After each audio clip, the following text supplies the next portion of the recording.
Now, let's talk about how I get back home. Hi, I'm Sam. And I'm Max. And this is Movie Nostalgia, where we give you an honest review of the movies that we've meddled with oh so mischievously over at Maybe Movies. And this time, we're talking about Army of Darkness. Well, that's right, the 1992 film directed by Sam Raimi, featuring the talents of Bruce Campbell, M. Beth Davids, Mark Gilbert, Richard Grove, a very small appearance by Bridget Fonda, and featuring Ted Raimi in many, many guises. Oh, many, many. Yes, indeed. Did you say the words right this time? This is a classic. Yes. So that's one of the weird things about this. Sorry, we'll start there. So as you rightly said, it's from 1992. It was made in 1992 and was slated for a summer release in 92. And was actually put back and didn't get released until February 93. I thought so. Yeah. Yeah. And apparently it was a studio thing because Universal wouldn't stump up the additional $3 million to finish the film. Oh, right, okay. And also they were in a kind of a legal battle at the time with Dino De Laurentiis over the movie rights to the character Hannibal Lecter. Oh, right. And so they used the release of this film as a bargaining chip. I see. Oh, well, nefarious deeds all around then. Yeah.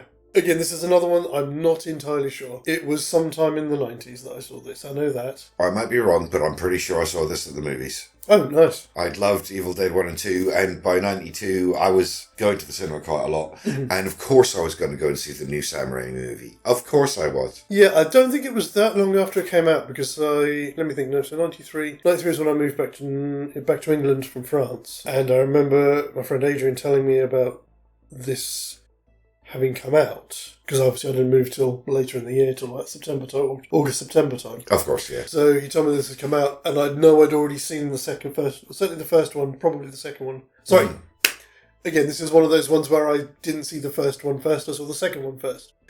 So I'd definitely seen the second one. I think I'd seen the first one. So as soon as I'd heard about this, although I know I didn't see it at the cinema, it was when it came out.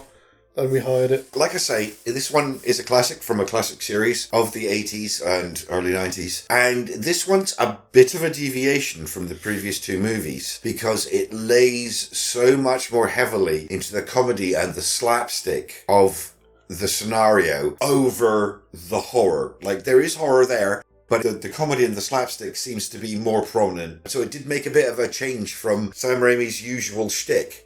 Yes, absolutely. I mean, I was having a look at some of the extra features on there, and they've got like a short biography of both Sam Raimi and Bruce Campbell. And in that, they quote some of the stuff that he gave in an interview, I think for Fangoria, around the time that this came out. Oh, right, yeah. And it's there right in front of you, but I didn't realise he'd done it that specifically. So he was saying how the original Evil Dead was kind of inspired by things like Night of the Living Dead. Oh, I see, right, yeah. But whereas for this, he wanted to more evoke the kind of action and adventure films that he remembered as a kid and as our generation, would remember as kids. So things like Jason and the Argonauts, The Seventh Voyage of Sinbad.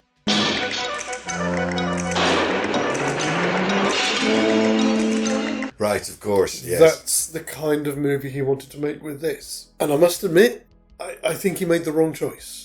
Personally, I love this film and I love this one for what it is. It's a great movie. It's not a great Evil Dead movie. I will agree with that 100%. It's a good movie and it's good fun, but it's not an Evil Dead movie. Not really. Yeah. It's got the elements, it's got the characters, but in the other two movies, horror came first, then the comedy. Yes. And this one, the comedy is well ahead of the horror in it. Absolutely. And it's almost a bit PG-13 in places. It is. And he's also allowed himself a little bit more license than I think he really should have done in kind of feeding into his love of things like the Three Stooges, the Marx Brothers, things like that. So that kind of slapstick comedy almost directly lifted from those characters. Yeah, in certain scenes, literally.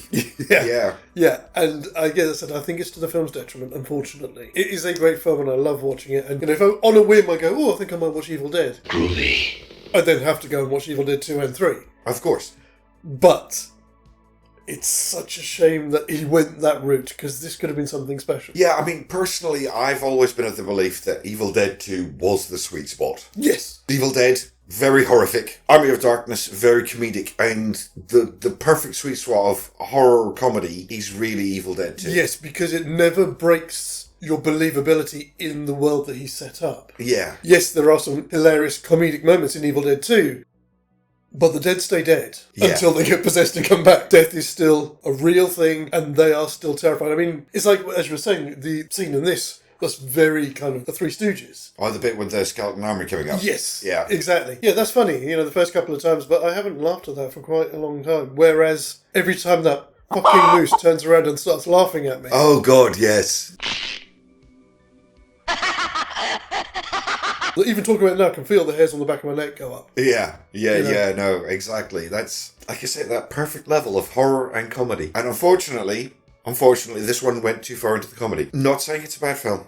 No. It's just not the best Evil Dead film. No, we could have got, something special. I mean, apparently him travelling into the past was originally part of the script for Evil Dead 2. Well, it happens at the end of Evil Dead 2. He does land in the past. But apparently it was a big part of the film. Oh, I see. Because I think the first one had done okay, and obviously it put Raimi on the map a bit. And then when it came to doing Evil Dead 2, he'd had the script with Ash in the medieval period, but none of the studios would pick it up. So I think it was, again, Dino De Laurentiis who suggested sweeten the pot for potential studios, set it back again in the woods, do it as like a soft reboot, and then look at doing it doing this in the third film. Yes. Okay, I suppose I could see that. Well, it's funny because obviously it's after Conan the Barbarian and Conan the Destroyer. So, the sword and sandal, medieval fantasy thing had started to happen, but it was sneered at quite a bit, wasn't it? Yeah, it was quite as a genre. Yeah.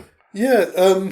And I suppose the other thing with it, and again, I don't want to sound like we're poo-pooing a film that we really like. I would love to see Raimi do something like Sinbad or Jason and the Argonauts, that kind of thing. Oh yeah, I could see him doing a good job with it. Yeah. Yes, and the reason that those films work is because, as with most things, the devil's in the detail. Yeah. And this is clearly not shot in England. And that's always been a problem for me as well. It's it's shot in California. Exactly. Yeah. And you can just tell by the landscape. And it's Yeah. automatically, my suspension of disbelief is already... England was a desert in the 13th century, apparently. Exactly. But Max is right. Sounds like we're poo-pooing. We are not poo-pooing. Did Captain Darling poo-poo you? We're simply pointing out the flaws of a film that we love. Yes, exactly. It is a great movie, a part of a great trilogy. And as far as I'm concerned, it ended with Ash versus the Evil Dead, and none of those other movies. No, certainly not the remake. Oh, jeez. That was ass. That was really... I couldn't finish it. Really? I could not finish it. No. It set out so hard to gross me out, it succeeded, and I turned it off. It succeeded. Yeah, I wanted to throw up, and I didn't want to watch the movie anymore. And that's all the recommendation you will ever need. Yeah. If you haven't seen this before, this pretty much, this does pick up straight after Evil Dead 2 finishes, with Ash disappearing through a portal in time, and, as Sam's already mentioned, finding himself back in ye olde Middle Ages times, where he has to, A, find a way to get home, and B, save the potential love of his life. Yeah. There's a couple of people in this that have are part of the main cast. Embeth Davids being one of them. I've never seen her in anything else, but apparently the movie that she went on to have quite a significant part in after this, and I must admit to my shame, it's a film I've still never seen, is Schindler's List. I've still never seen it. No, I don't know her from anything else besides this. But Marcus Gilbert, I do know, because it would have been 3 years before he appears in this as Lord Arthur. He played a Arthurian knight from a parallel universe that used swords but also used weird laser weapons in Battlefield, which was the first story of the final season of classic Doctor Who. Oh, right. Well then, against all hope. Well, that's interesting. Yeah. That's interesting. I didn't know that. We just spent 5 minutes talking about the flaws of this movie. It feels like we're going to have a hard time building it back up again. It does a little bit. I mean, it did okay, made for 11 million, it took 21.5. So it just about made its money back. Yeah. And again, generally speaking, at the time, the critics were like, it's a fun romp, but it sacrifices a bit of its teeth to do that. I mean, what it did succeed at doing was making Sam Raimi mainstream. Yes.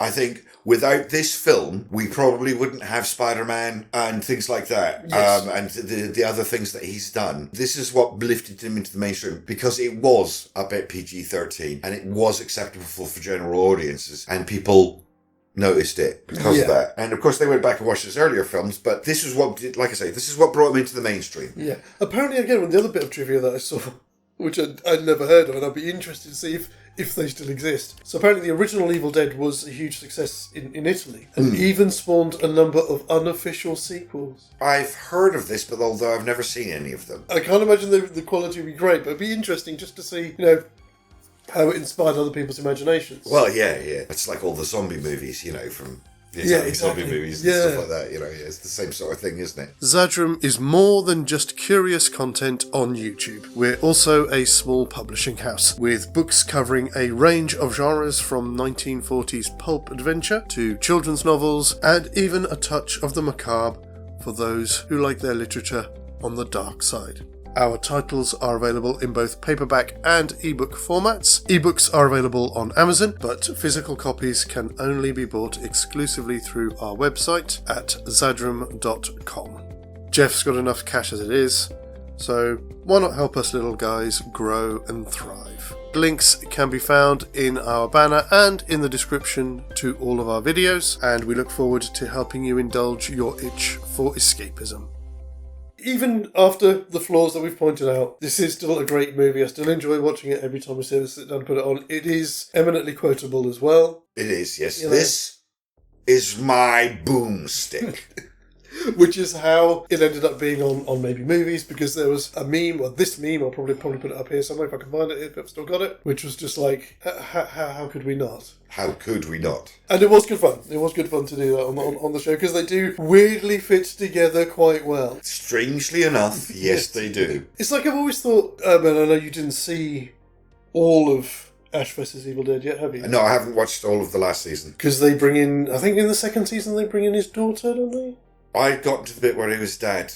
Okay, yes, they bring in a daughter as well. And I always thought, you don't need to do that. And again, one of the things you could have done with this, if you wanted to have like a legacy character to pick up the torch. You say that he leaves Sheila with child, and then in the future one of his descendants pops up who has the mojo. That would be cool. That would be cool, yes. That would have been a way to deal with it. Yeah. And again, you could have even done that as, he turns up, he's English, so he has all of that kind of British stuffiness. Yeah. And he has to find his inner Yank to become... That sounds great. I'd love to see that movie. That would be cool. But I think for this... Yeah, I'm giving it 1.5. I'm giving it 1.5 because the other two are so good. I can't not register that this is a step down. Yeah. I'm the same, 1.5. I'm giving it the extra half because it is a little bit more mainstream. This is a Sam Raimi movie you can show your kids without too many worries. Yeah. As long as they're okay with spooky stuff. But it's not the best of the Evil Dead series, and for that, unfortunately, it can't have the two. It just can't. Agreed. So we are now going to go shopping, but we are not going to shop smart, and we're not shopping at S-Mart. Oh, no. No, we're going to Portobello Road. Portobello Road. Portobello Road. And we will hope to see you there. As always, until the next time, guys, please do look after yourselves, look after one another, and take care. As always, guys, TTFN. Lady, I'm afraid I'm going to have to ask you to leave the store.